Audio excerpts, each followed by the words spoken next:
Everyone, welcome to our channel Madhu with smiley vlogs. అందరికీ నమస్తే. అందరూ ఎలా ఉన్నారు? బాగున్నారా? సో ఇవాళ వ్లాగ్ ఉగాది వస్తుంది కాబట్టి భక్ష్యాలు చేసి చూపిద్దామని అనుకుంటున్నాను. కాకపోతే దానికన్నా ముందు నేను ఇవాళ డే వ్లాగ్ లాగా చేసి ఆ తర్వాత భక్ష్యాలు చేసి చూపిద్దాం అనుకుంటున్నాను. మార్నింగ్ బ్రేక్ఫాస్ట్ ఏం చేశాను అండ్ ఆఫ్టర్నూన్ లంచ్ ఏం ప్రిపేర్ చేశాను చూపించాలని అనుకుంటున్నాను, చిన్న చిన్న బిట్స్ లాగా. కానీ నేను ప్రిపరేషన్ ఎలా చేశాను ఏంటి అది చూపించాలని అనుకోవట్లేదు. ఎవరికైనా కానీ అది చూడడం ఇంట్రెస్ట్ లేకపోతే డైరెక్ట్ గా మీరు భక్ష్యాల వీడియో దగ్గరికి వెళ్ళిపోవచ్చు. కానీ దానికన్నా ముందు ఎవరైనా మన వీడియోని ఫస్ట్ టైం చూస్తుంటే సబ్స్క్రైబ్ చేసుకోండి, అలాగే పక్కనున్న బెల్ ఐకాన్ని క్లిక్ చేయండి. అప్పుడే మేము పెట్టే వీడియోస్ అన్నిటికీ మీకు నోటిఫికేషన్స్ వస్తాయి. సో ఇప్పుడు మనం బ్లాగ్ లోకి వెళ్ళిపోదాం. సో మా డేని ఇలా టీ విత్ బిస్కెట్స్ తో స్టార్ట్ చేసేసాము.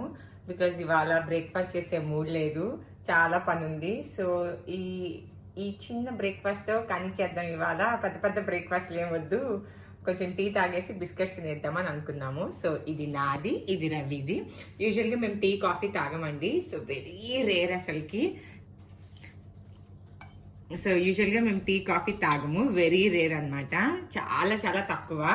ఎప్పుడో మేబీ 2-3 monthsకి ఒకసారి అలా ఎప్పుడైనా తాగాలనిపిస్తే తప్ప తాగము. అండ్ మా పాప ఏమో ఆల్రెడీ పాలు తాగేసి బ్రెడ్ తినేసింది. సో ఇది ఇంకా మా కోసం మాత్రమే.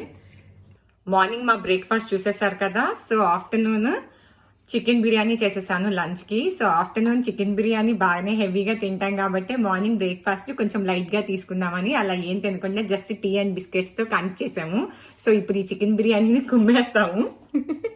సో చికెన్ బిర్యానీ రెసిపీని నేను ఆల్రెడీ ఇంతకుముందు నా ప్రీవియస్ వీడియోస్లో చెప్పాను. ఎవరైనా చూడకపోతే వెళ్ళి చూడండి, లేదు అంటే నేను కింద డిస్క్రిప్షన్లో లింక్ ప్రొవైడ్ చేస్తాను. ఓపెన్ చేసి ఈ చికెన్ బిర్యానీ ఎలా చేసుకోవాలో చూసుకోండి. చూసారు కదా మా morning breakfast and afternoon lunch మేము ఏం చేసుకున్నాము అనేసి. సో మా లంచ్ అయిపోయింది, తినేసాము. అండ్ ఇప్పుడు భక్ష్యాల ప్రిపరేషన్ ఎలా చేయాలో నేను చూపిస్తాను మీకు.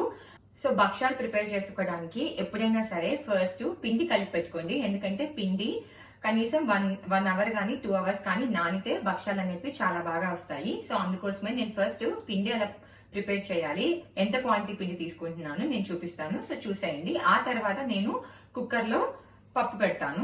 సో ఫస్ట్ పిండి కలుపుకోవడం చూసేద్దాం. ఇప్పుడు మనం భక్ష్యాలు చేసుకునే ప్రొసీజర్ చూసేద్దాము. నేను ఈ కప్తో చూడండి, ఇంత సైజ్ కప్తో 1.5 కప్ తీసుకున్నాను మైదా. అలాగే 1 tablespoon ఉప్మా రవ్వ తీసుకున్నాను. సో అవి 2 ఇందులో యాడ్ చేసేసాను. ఇప్పుడు నేను దీన్ని మెత్తగా కలిపేసుకుంటాను. ఇప్పుడు ఇందులోకి పించ్ ఆఫ్ సాల్ట్ అండి, చాలా అంటే చాలా తక్కువ, కొంచెం వేస్తున్నాను అంతే. సో పించ్ ఆఫ్ సాల్ట్ తీసుకొని ఇప్పుడు నేను ఈ ఫుడ్ ప్రాసెసర్లో దీన్ని మిక్స్ చేసేసుకుంటాను. ఇప్పుడు సాల్ట్ యాడ్ చేసిన తర్వాత మనం పిండిని మెత్తగా కలుపుకోవాలి. నేనైతే ఫుడ్ ప్రాసెసర్ యూజ్ చేస్తున్నాను పిండిని మెత్తగా కలుపుకోవడం కోసము. మీ దగ్గర ఇది లేకపోతే మీరు చేత్తో చాలా మెత్తగా పిండిని కలుపుకోండి. సో దీంట్లోకి ఇప్పుడు నేను వాటర్ యాడ్ చేస్తున్నాను.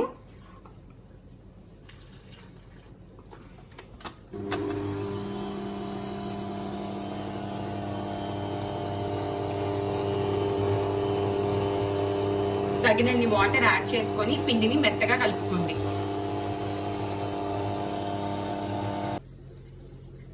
చూడండి, పిండి ఇలా మెత్తగా మీరు కలుపుకోవాలి. ఇంత మెత్తగా ఉండాలి పిండి, ఇట్లా సాగినట్టు అలా ఉండాలి పిండి.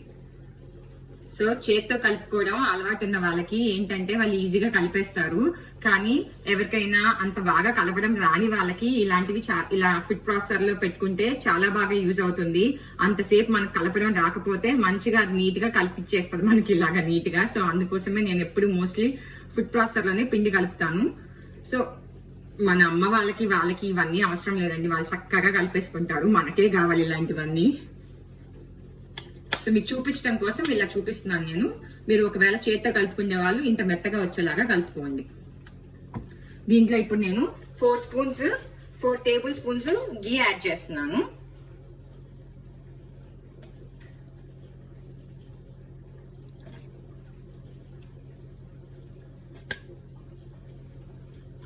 గీ యాడ్ చేసుకున్న తర్వాత మళ్ళీ మనం కలుపుకోవాలి.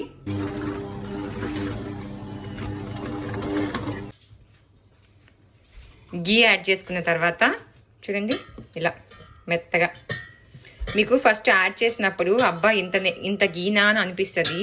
సో అంత గీ యాడ్ చేయాలి, లేకపోతే డ్రైగా వస్తాయి బొబ్బట్లు. అండ్ కాసేపు అయ్యాక కూడా అంటే చేసినప్పుడు బాగానే ఉండొచ్చేమో కానీ బట్ కొంచెం సేపు అయిన తర్వాత డ్రైగా అనిపిస్తుంది. అండ్ పిండి కూడా డ్రై అయిపోతుంది. మనము పిండిని ఒక 1-2 అవర్స్ నానపెట్టుకోవాలి. సో అందుకోసమే నేను అంత 4 టేబుల్ స్పూన్స్ గీ యాడ్ చేశాను. ఫస్ట్ మీకు యాడ్ చేసినప్పుడు ఎక్కువగా అనిపించినా కూడా మీరు అలా మెత్తగా కలుపుకుంటే ఇదిగోండి ఇలా అయిపోతుంది నీట్గా. సో ఇంత బాగా ఉండాలి కన్సిస్టెన్సీ అనేది, ఇంత బాగుండాలి. అప్పుడే బొబ్బట్లు బాగా వస్తాయి. సో నేతి బొబ్బట్లు కాబట్టి కాస్త గీ ఎక్కువే పడుతుంది. దీన్ని ఇప్పుడు మీరు ఒక క్లాత్తో కవర్ చేసి పక్కన పెట్టేసుకోండి. ఒక 1-2 అవర్స్ నానపెట్టుకోండి. భక్ష్యాలు చేసుకోవడానికి ఎప్పుడైనా సరే ఫస్ట్ పిండిని కలిపి పెట్టేసుకొని పక్కన పెట్టేసుకోండి. సో దట్ అది నానుతూ ఉంటుంది. అది నానే లోపల మనము పూర్ణం చేసేసుకోవచ్చు. సో దట్ ఈ పూర్ణము చేసుకోవడానికి మనము ఈ పచ్చనగపప్పుని ఉడకపెట్టి పూర్ణం ప్రిపేర్ చేసుకునే లోపల మనకి అది నానిపోతుంది. నేను రాత్రే ఈ పచ్చనగపప్పుని నానబెట్టేసుకున్నాను. సో రాత్రి నుంచి మార్నింగ్ వరకు నానింది. బట్ టైం లేని వాళ్ళు, ఒకవేళ మర్చిపోయిన వాళ్ళు అంతసేపు నానబెట్టుకోలేకపోయినా కూడా ఒక 1 అవర్ ముందు ఉడకపెట్టడానికి ఒక 1 అవర్ ముందు పచ్చనగపప్పుని నానపెట్టుకోండి. అండ్ నానపెట్టుకున్న తర్వాత కుక్కర్లో పెడితే 4 to 5 విజిల్స్ రానివ్వండి. నేనైతే ఇన్స్టాపాట్ లో పెడుతున్నాను. నేను ఈ రైస్ కుక్కర్ కప్పుతో 1 కప్పు పచ్చనగపప్పు తీసుకున్నాను. అండ్ వాటర్ ఏమో పప్పు మునిగే అంతా పోసుకున్నాను. సో ఇప్పుడు నేను దీన్ని ఇన్స్టాపాట్ లో పెట్టేస్తున్నాను.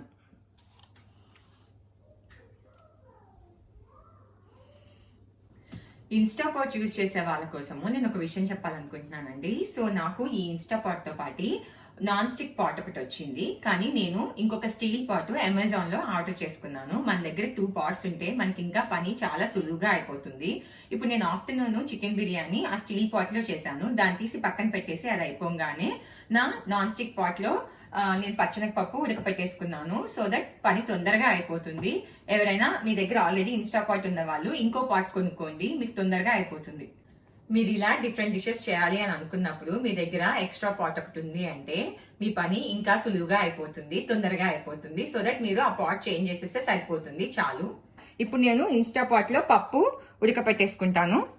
సో నీళ్ళు అయితే ఎక్కువ పోసుకోకండి. ఎందుకు అంటే వాటరీ అయిపోయిందంటే మనం ఆ తర్వాత దగ్గర చేసేటప్పుడు చాలా కష్టం అవుతుంది. దీన్ని మళ్ళీ మనం పాన్ లో వేసుకొని దగ్గరికి వచ్చేంత వరకు చేసుకోవాల్సి వస్తుంది, బెల్లం యాడ్ చేసి. సో దట్ వాటర్ తగినన్నే పోసుకోండి, ఎక్కువ పోసేసుకోకండి. ఓకేనా? ఇప్పుడు నేను లిడ్ క్లోజ్ చేసేసి ఇక్కడ ఇది కూడా ప్రెషర్ క్లోజ్ చేసి పెడుతున్నాను. అండ్ ఇక్కడ మాన్యువల్లో 30 మినిట్స్ పెడుతున్నాను, సరిపోతుంది, మెత్తగా ఉడికిపోతుంది. ఇన్స్టాపాట్ లో పచ్చనగపప్పుని ఇందాక మాన్యువల్ సెట్టింగ్స్ లో 30 మినిట్స్ పెట్టాను కదా. సో ఇప్పుడు అది ఎలా అయిందో మనం చూసేద్దాం. చూడండి,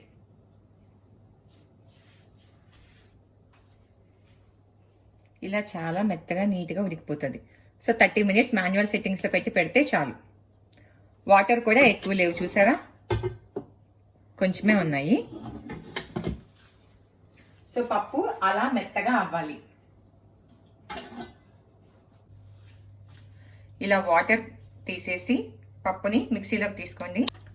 ఇలా వాటర్ మొత్తం తీసేసి మిక్సీ పట్టుకోండి. వాటర్ అసలు ఉంచుకోకండి, ఎందుకంటే వాటర్ ఉంటే చాలా టైం పడుతుంది. సో వాటర్ తీసేసి ఇలా స్మూత్ గా మిక్సీ పట్టేసుకోండి. ఇప్పుడు నేను పాన్ పెట్టేసుకున్నాను. పాన్ ని మీడియం ఫ్లేమ్ లో పెట్టుకోండి, హై ఫ్లేమ్ లో వద్దు. అండ్ నేను దీంట్లోకి ఫస్ట్ గీ యాడ్ చేస్తున్నాను. 1 టేబుల్ స్పూన్ గీ యాడ్ చేస్తున్నాను. అండ్ ఈ పాన్ లోకి ఈ పప్పు మనం మిక్సీ చేసుకునేది యాడ్ చేస్తున్నాను. ఇప్పుడు నేను ఈ మిక్సీ పట్టిన పప్పులోకి బెల్లం యాడ్ చేస్తున్నాను. నేను ఈ రైస్ కుక్కర్ కప్పుతో బెల్లం తీసుకున్నాను, గడ్డగా ఉన్న బెల్లం తీసుకున్నాను. సో దాన్ని తురుముకుంటే ఇలా అయ్యింది. ఎప్పుడైనా సరే ఇలా తురుముకోండి, అప్పుడే బెల్లం బాగా తొందరగా కరిగిపోతుంది. ఇప్పుడు బెల్లాన్ని యాడ్ చేస్తున్నాను.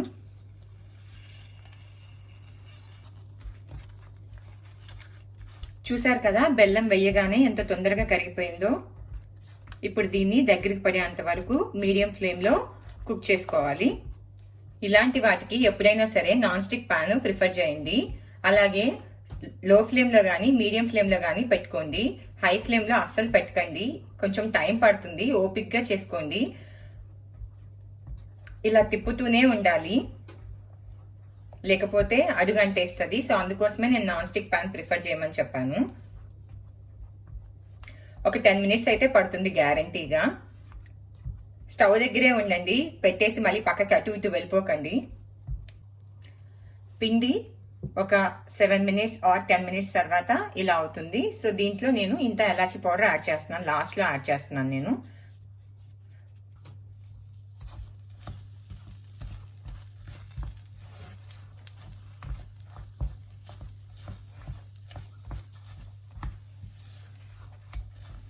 ఇప్పుడు నేను దీన్ని స్టవ్ ఆఫ్ చేసి కాసేపు చల్లారనిస్తాను. మీరు ఎప్పుడైనా సరే పచ్చనగపప్పు ఎంత క్వాంటిటీలో తీసుకుంటారో బెల్లం కూడా అంతే క్వాంటిటీలో తీసుకోండి. కావాలంటే ఇంకొంచెం ఎక్కువైనా తీసుకోండి మీ టేస్ట్కి తగ్గట్టు. మీరు ఒకవేళ తీపి ఎక్కువ తినే వాళ్ళు అయితే ఇంకొంచెం ఎక్కువ తీసుకున్నా పర్లేదు, కానీ తక్కువ మాత్రం తీసుకోకండి, అస్సలు బాగోదు. జనరల్ గా మనము ఇలాంటి స్వీట్స్ పండగలకి చేసుకుంటాము, దేవుడికి పెట్టుకుంటాం కాబట్టి మనము టేస్ట్ చూడకుండా చెయ్యాలి. సో అలాంటప్పుడు ఏ స్వీట్ అయినా సరే, లైక్ ఏ స్వీట్ అయినా అంటే లైక్ పాయసము అలా ఏదైనా చేసేటప్పుడు మనము సేమియా ఎంత క్వాంటిటీ తీసుకుంటామో షుగర్ కూడా అంతే క్వాంటిటీ తీసుకోండి. అలాగే ఇలా భక్షాలు చేసుకోవాలనుకున్నప్పుడు పచ్చనగపప్పు ఎంత క్వాంటిటీ తీసుకుంటామో బెల్లం కూడా అంతే క్వాంటిటీ తీసుకోండి. ఇది ఒక చిన్న టిప్ లాగా.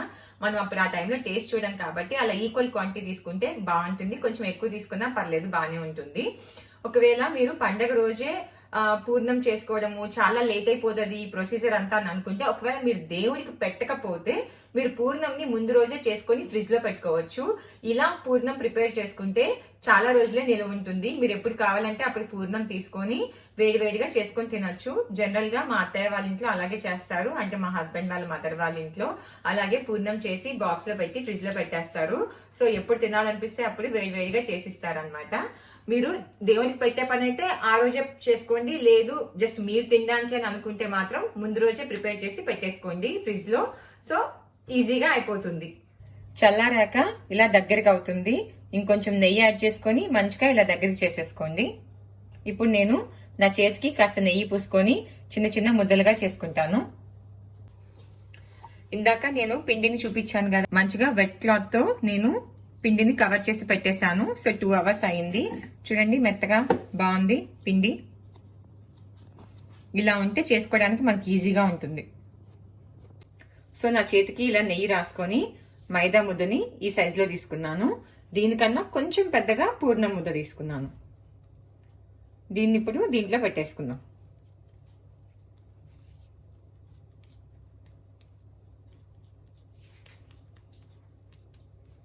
ఇలా పల్చగా తట్టుకొని ఇందులో పెట్టేసుకోండి.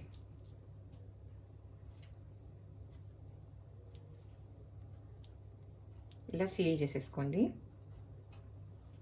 చూసారా, ఇలా నీట్గా సీల్ చేసేసుకోండి. ఇప్పుడు నేను ఈ పూరీ ప్రెషర్లో చేస్తున్నాను.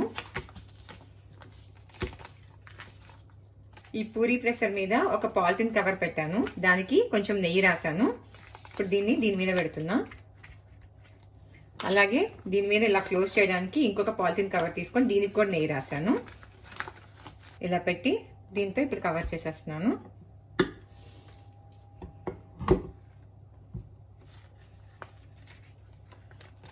చూసారా ఎంత నీట్ గా వచ్చేసిందో. కానీ ప్రెస్ చేసేటప్పుడు గట్టిగా మీ బలం మొత్తం పెట్టి ప్రెస్ చేయకండి, జస్ట్ లైట్ గా ప్రెస్ చేయండి చాలు. అప్పుడే మీకు ఇంత నీట్ గా వస్తుంది, ఈజీగా కూడా అయిపోతుంది. పూరీ ప్రెషర్ లేని వాళ్ళ కోసము నేను ఇలా ఇంకొక లాగ్ కూడా చూపిస్తున్నాను. సో నేను చేతితోనే ఇలా తట్టి చూపిస్తాను. ఇంకొక బాల్ ప్రిపేర్ చేస్తున్నాను.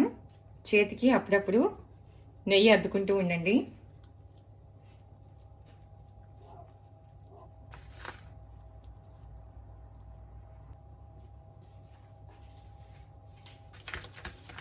దీనికి ఆయిల్ రాసుకొని దీన్ని ఇలా తీసుకొని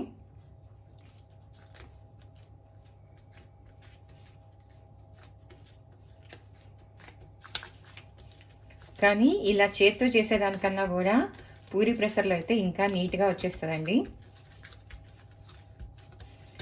మా అత్తయ్య వాళ్ళైతే చపాతీ బెలాయించినట్టు బెలాయిస్తారు, చాలా పల్చగా.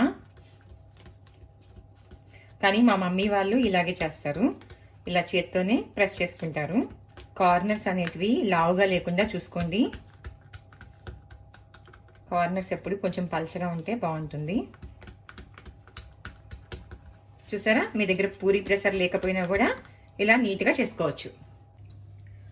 పాన్ పెట్టుకోండి, పాను హై ఫ్లేమ్లో పెట్టుకోండి.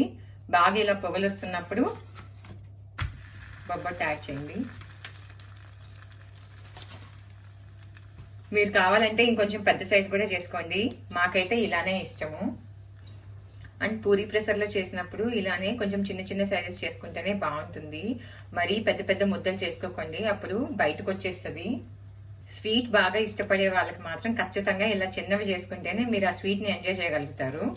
పల్చగా పెద్దగా చేశారు అంటే అంత స్వీట్గా తిన్నట్టు అనిపించదు, ఏదో చపాతి తిన్న ఫీలింగ్ వస్తుంది. కాసేపు అలా వదిలేసి ఆ తర్వాత తిప్పండి. ఇప్పుడు చుట్టూ నెయ్యి యాడ్ చేసుకోండి.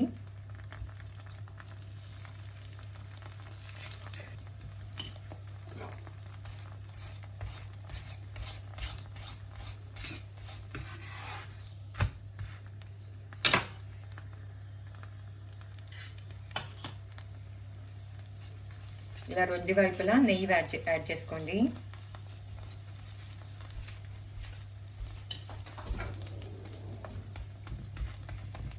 నాకు స్వీట్స్ అంటే చాలా ఇష్టం, సో నేను ఏదైనా సరే బాగా తీయగా ఉంటేనే ఇష్టపడతాను.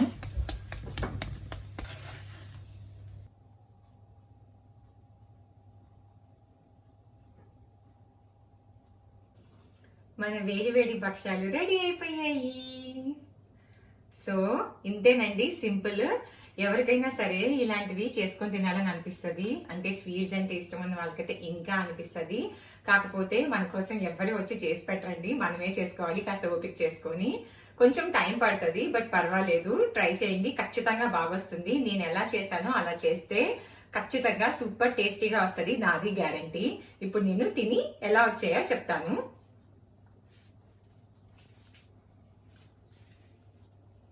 సో ఇలా చిన్నవిగా అండ్ ఇలా తిగ్గా చేస్తే ఏంటంటే మంచిగా పూర్ణం కూడా చూడండి మంచిగా ఉంటుంది.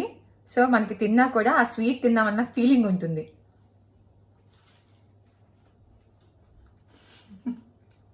చాలా బాగున్నాయి, చాలా చాలా బాగున్నాయి. అండ్ తీపి కూడా పర్ఫెక్ట్ గా సరిపోయింది, ఎక్కువ లేదు తక్కువ లేదు, పర్ఫెక్ట్ గా ఉంది.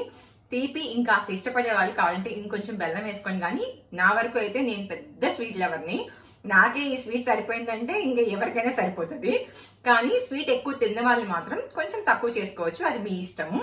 కానీ ఇలా చేసుకుంటే మాత్రం పర్ఫెక్ట్ వస్తాయి. సో మీరు కూడా ఉగాదికి ఇలానే భక్షాలు చేసుకుంటారు కదా, మీకు నచ్చిందనే అనుకుంటున్నాను ఈ వీడియో. మీకు కానీ ఈ వీడియో నచ్చితే లైక్ చేయండి, షేర్ చేయండి, అలాగే మా ఛానల్ ని సబ్స్క్రైబ్ చేసుకోండి. నా ఇన్స్టాగ్రామ్ లింక్ ని డిస్క్రిప్షన్ లో ఇస్తాను, నన్ను ఇన్స్టాగ్రామ్ లో కూడా ఫాలో అయ్యి మీకు ఏమైనా డౌట్స్ ఉంటే మెసేజ్ చేయండి. ఈ వీడియో నేను మండే రోజు పోస్ట్ చేస్తాను, సో మనకి ట్యూస్డేనే ఉగాది కాబట్టి అందరికీ హ్యాపీ ఉగాది. నెక్స్ట్ వీడియోలో మళ్ళీ కలుసుకుందాము, అంతవరకు బాయ్ బాయ్.